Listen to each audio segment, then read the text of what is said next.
mu rwego rwo gukomeza gukangurira abanyarwanda gukoresha ikoranabuhanga rya internet basaba serivisi za leta nko gusaba ibyangombwa. Minisiteri y'Urubyiruko n'Ikoranabuhanga yatangije icyumweru cyahariwe gukoresha ikoranabuhanga rya internet mu Rwanda ndetse no mu bigo bitanga serivisi.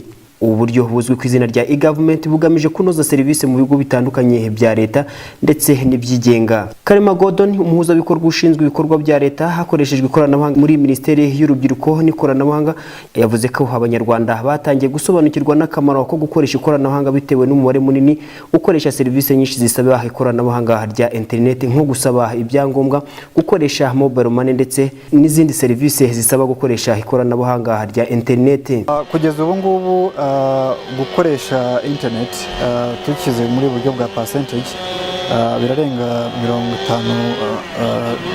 35 yitwa internet penetration. Ubwo ni uburyo bw'abantu ko internet igenda ikoreshwa, ariko icyo twakwishimira ubu ngubu nuko internet ubu haje 4G.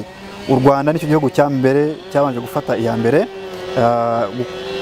gushyiraho gahunda yo gusakaza ikoreshwa rya 4G.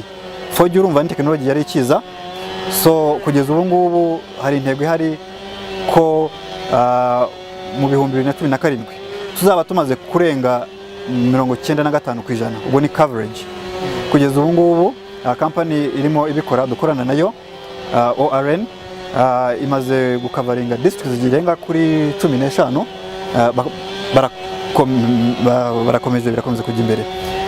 Ikindi twavuga uburyo bworohera abanyarwanda ni ugukoresha internet hakoreshejwe mobile y'abantu batunze. Ubu twabyishimira ko hagiye hagaragara kwiyongera cyane ko abantu batunze telefone. Imibare itangazwa na Minisiteri y'Urubyiruko n'Ikoranabuhanga, ishami ryayo rishinzwe ikoranabuhanga, yerekana ko ikoranabuhanga rya internet ryongera 3% ku bukungu bw'u Rwanda. Ibi bikaba bigaragaza ko ubwo abanyarwanda bose bazaba bakoresha ikoranabuhanga rya internet, ubukungu bw'u Rwanda buzarushaho kuzamuka. Nk'uko Karema Gordon, umukozi ushinzwe ibikorwa bya leta bikoresha ikoranabuhanga rya internet, akomeza bivuga. Gukoresha serivisi cyangwa se no gukoresha ikoranabuhanga cyane cyane mu cyo twita reducing cost of doing business, kuko murabizi uko ibigo bikora, uko private sector ikora, uko ukora akazi kawe ka buri munsi, hari amafaranga ugenda utakaza kandi bitakabaye ngombwa. Iyo ukoresheje ikoranabuhanga rero, urugero rwo twatanze n'urwo ngurwo, ubundi kera abantu bahorezaga amafaranga ugiye kwishyura nk'umuntu, ugatanga amafaranga y'urugendo kugira ngo ugere aho ugeze, amafaranga ugasanga apfuye ubusa. Ariko ngo ukoresheje ikoranabuhanga ni ibintu byoroheje, uramwohereza uwo muntu ushaka kwishyura cyangwa se umuntu ushaka guha amafaranga, utakoresha amafaranga yawe yari yose, ukabyohereza muri ubwo ikoranabuhanga bikakorohera n'umwanya wawe. So dufashe urugero rwo umwanya utatakaza,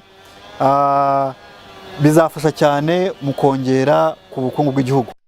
Biteganyijwe ko mu cyerekezo 2020 buri munyarwanda wese azaba afite ubushobozi bwo gukoresha ikoranabuhanga rya internet kandi ku buntu nk'uko bikorwa mu bindi bihugu byateye imbere.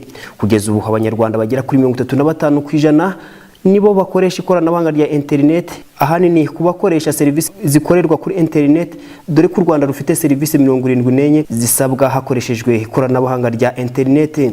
Gusa abanyarwanda ntibaragera ku kigero gishimishije mu ikoreshwa ry'ikoranabuhanga rikoresha internet, nyamara u Rwanda ni kimwe mu bihugu bya mbere muri Afurika byabashije gukoresha internet yihuta cyane ya 4G, igiye no kujya ikoreshwa cyane mu modoka zose zitwara abagenzi mu Rwanda.